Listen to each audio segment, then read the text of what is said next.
வணக்கம். இந்த வீடியோவில் ஓய்வூதியர்களுக்கு மகிழ்ச்சியான செய்தி, அடையாள அட்டை பெறுவது சார்ந்து புதிய அறிவிப்பு வெளிவந்துள்ளது.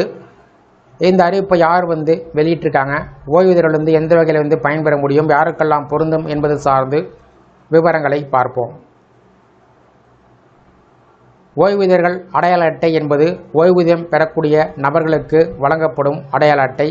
இது ஓய்வூதியம் பெறுபவர் என்பதை உறுதி செய்யவும், பல்வேறு அரசு மற்றும் தனியார் நிறுவனத்தில் வழங்கக்கூடிய சேவைகளை பெறுவதற்கும் இந்த அட்டை பயன்படுகிறது. சில சிறப்பு சலுகைகள் மற்றும் ஓய்வூதியர்களுக்கான திட்டத்தை பெறுவதற்கும் இந்த அட்டை பயன்படும். இந்த நிலையில் தமிழ்நாட்டைச் சேர்ந்த அரசு ஓய்வூதியர்களுக்கு அடையாள அட்டை வழங்கப்படுவது சார்ந்து முக்கிய தகவல்கள் கிடைத்திருக்கின்றன. அந்த வகையில் டிஓடி ஓய்வூதியர்கள் அனைவரும் ஓய்வூதியர் அடையாள அட்டை பென்ஷனர்ஸ் ஐடென்டி கார்டை பெறுவது சார்ந்து விண்ணப்பம் செய்வது குறித்து அறிவிப்புகள் வெளியிடப்பட்டுள்ளது. ஓய்வூதியர்கள் அனைவருக்கும் அடையாள அட்டைகள் பென்ஷனர்ஸ் ஐடென்டி கார்டு வழங்குவதாக பிஆர்சிசிஏ டிஓடி தமிழ்நாடு சர்க்கிள் அலுவலக அதிகாரிகள் தெரிவித்திருக்கிறார்கள். ஓய்வூதியர்கள் அனைவரும் உரிய படிவத்தை பூர்த்தி செய்து அந்த படிவத்துடன் சேர்த்து 2 புகைப்படம் அனுப்பப்பட வேண்டும்.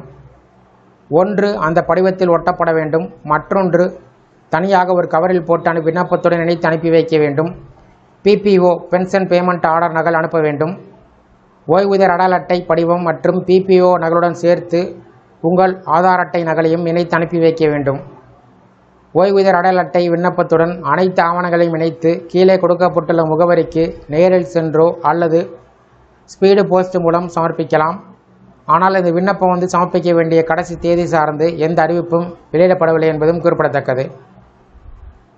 அதற்கான முகவரி deputy controller of communication accounts pension DOT cell, office of principal CCA Tamil Nadu circle TNT complex, 1st floor, number 60, Ethiraj Salai, Egmore, Chennai 600008.